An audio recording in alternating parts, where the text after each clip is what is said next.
Kathleen Wynne has jacked up the minimum wage significantly, and we saw a large number of job losses, especially amongst part-time workers in Ontario. What would you do differently on the economic front? Would you roll back the minimum wage?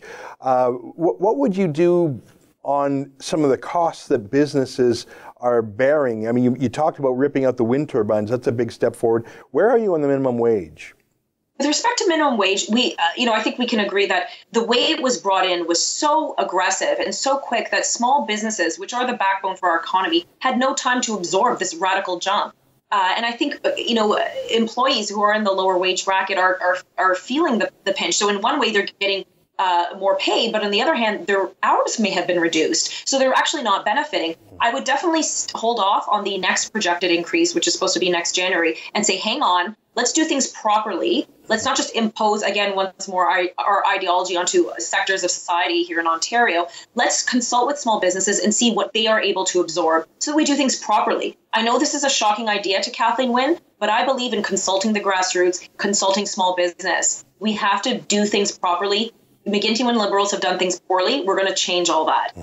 You asked me one thing about economic policy. Well, when we have such crippling hydro rates here, or as I call it, energy poverty in Ontario, we need to bring relief instantly. And that's why I committed, Ezra, to ripping out those wind turbines. And let me say one more thing. I'm going to double down on that. If those wind turbines don't come out easy, I'm going to take my tractor, because I live on a farm. I'm going to take my tractor. I'm going to bulldoze them down. But they're coming out. We're going to stop the corporations getting fat off the backs of Ontario taxpayers, and this banana republic will come to an end. Yeah.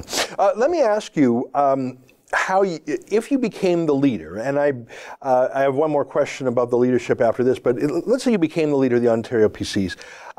Kathleen Wynne is a pretty tough campaigner, but more than her, the labour unions of Ontario, through their third-party campaign groups, ones called Working Families, for example, spent millions of dollars demonizing the Conservative Party. They were sort of the attack squad. So Kathleen Wynne could stay a little bit more positive because the dirty tricksters and the heavy negative campaigning was done by these big labor unions. How would you deal with that? How would you address that challenge?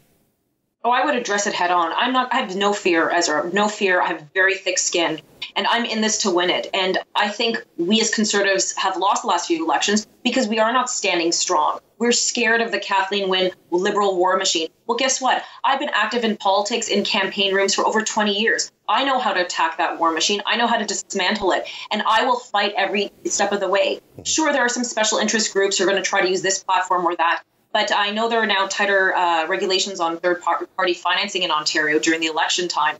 But I have zero fear. I'm going to keep going and pressing forward, and everybody's got to get behind me because we have to beat Kathleen Wynne. That's an excerpt from my daily TV show, The Ezra Levant Show. Normally it's behind a paywall, but I thought you'd like this video, so we put it on YouTube. If you want to subscribe to watch the daily show every day, including always 2 interviews a day, and I read my hate mail, just click on this screen and become a premium member.